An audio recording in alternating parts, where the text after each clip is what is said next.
Wah Gwan YouTube, it's Marcus Anthony, and today on Tips and Tools, gravy. Let's do it.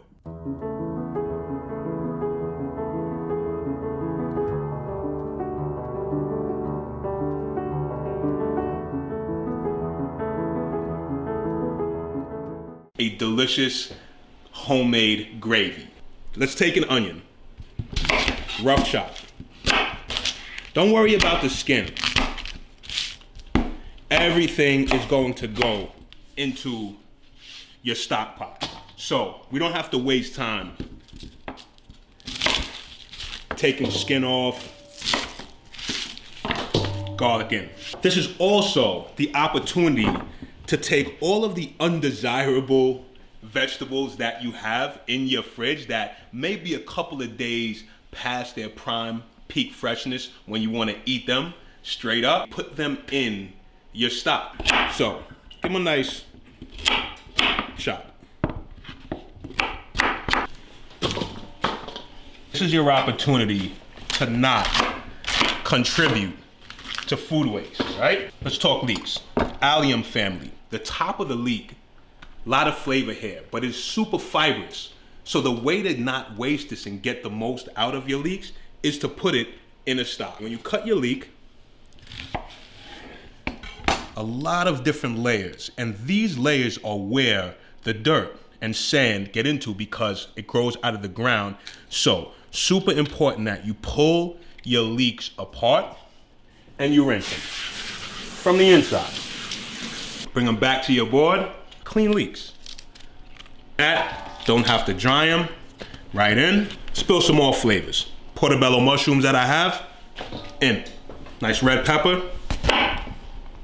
Have fun with this part. Right in. Clean off your board a little bit. If you clean up after yourself as you go along, the process you'll enjoy that much more, and it'll make for, just a better all-around time. Now, if we were to stop here with just these vegetables, we roast them, put them in a pot with water, and we have a vegetable stock.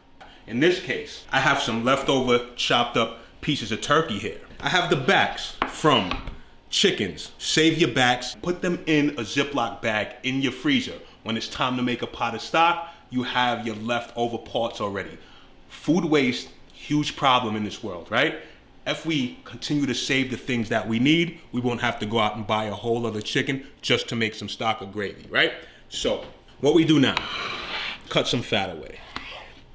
Then, right in. The smaller you break your pieces down is the faster they will roast.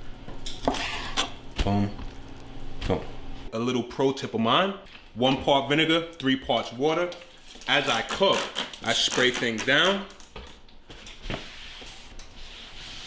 Now, let's talk seasoning this. Building flavors.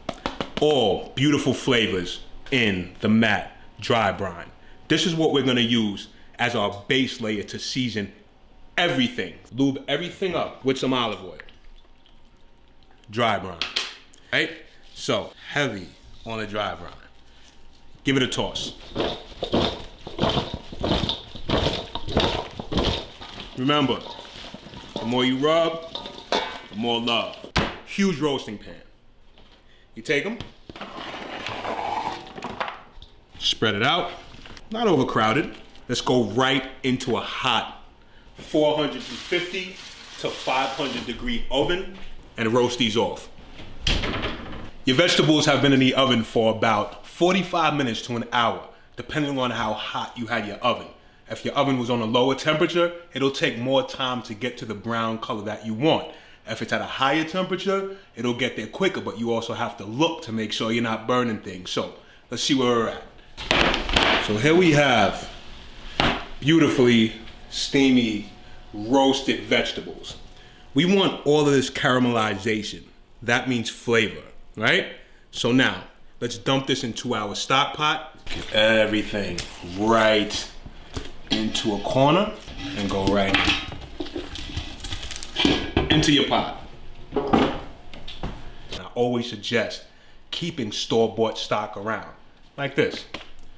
Use that to make your stock, give you that much more flavor, that much more intensity, and you're gonna wake this stock up with these delicious fresh ingredients. So, if you don't have store-bought stock, use water. Lid on, bring it up to a boil. Your stock is up to a boil. Turn it all the way down to a simmer. Nice bubbles going. And periodically skim the top for any impurities. At this time, this stock looks pretty clean, but you can go around the edges, and as the stock cooks, you'll see some of the fat and the impurities from whatever proteins that you have in there actually rise to the top. You can skim that off. So after about hour or 2, 3, depending on how high you had your temperature, our stock is good. I'm gonna strain some off. See that beautiful color that we've gotten. Stop right there. Now that we have a fortified stock, let's build our gravy. Best part. Why gravy has that consistency is because we use flour to thicken it up. Now, in order to cook the flour down and get it to a point, we need to cook it with butter. That is called a roux. I have a medium-sized saucepan here. 3 tablespoons of butter. 3 tablespoons of flour, right? No need for a measurement. 1, roughly. 2, roughly. 3. Whisk. Let's get it to that point where we have a nice light peanut butter color roux. So at this point, we can go in with wine, whatever we like. Today, we're gonna use a nice IPA. Stir it in nice and slow, right? We're gonna get all the flavors from this IPA into our gravy. As you stir it in, the alcohol will be burned off and you'll be left with the hops, the flavors of all the things that the IPA embodies, right? If you don't like an IPA, use a lager. Use a stout. Stout might be a little heavy for a turkey gravy, but to each their own, you know? And you see that? We have a nice IPA roux at this point. Keep stirring. What we do now is slowly whisk in our stock into this roux. We want to whisk to take out any lumps because we don't want a lumpy gravy. So the more we whisk and start things off pretty slow, the better off we are before we dump all of our stock. If you take these steps, you'll notice the difference. And as this gets to a boil, you're gonna see the thickening power of the roux. Just give it a taste. Wow. Wow. Okay. It needs a few things. Let's add some Wah Gwan. Right in. Let's add a touch of tamari. White miso paste. Depth. More umami flavor, right? And for a little heat, Scotch bonnet powder. Just a little something.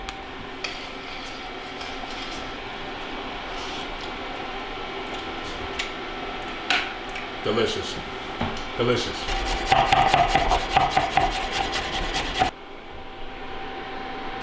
Right in. Fresh thyme. Finish my gravies. Nice little pat of grass-fed butter right at the end. Let's give it a stir.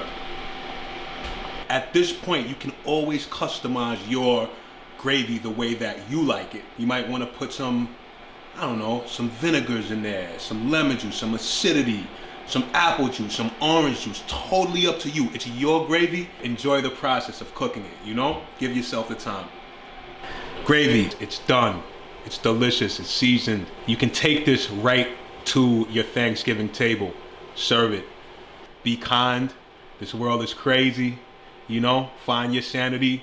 get through the holidays and all things with your mental wellness. It's not about giving gifts. The gift of yourself, the gift of your time is the greatest gift that you can give everybody. So stay good, stay safe, stay well, be blessed, have happy holidays, and do things early. Marcus Anthony Table, thanks for joining me. I'll see y'all next time. All right?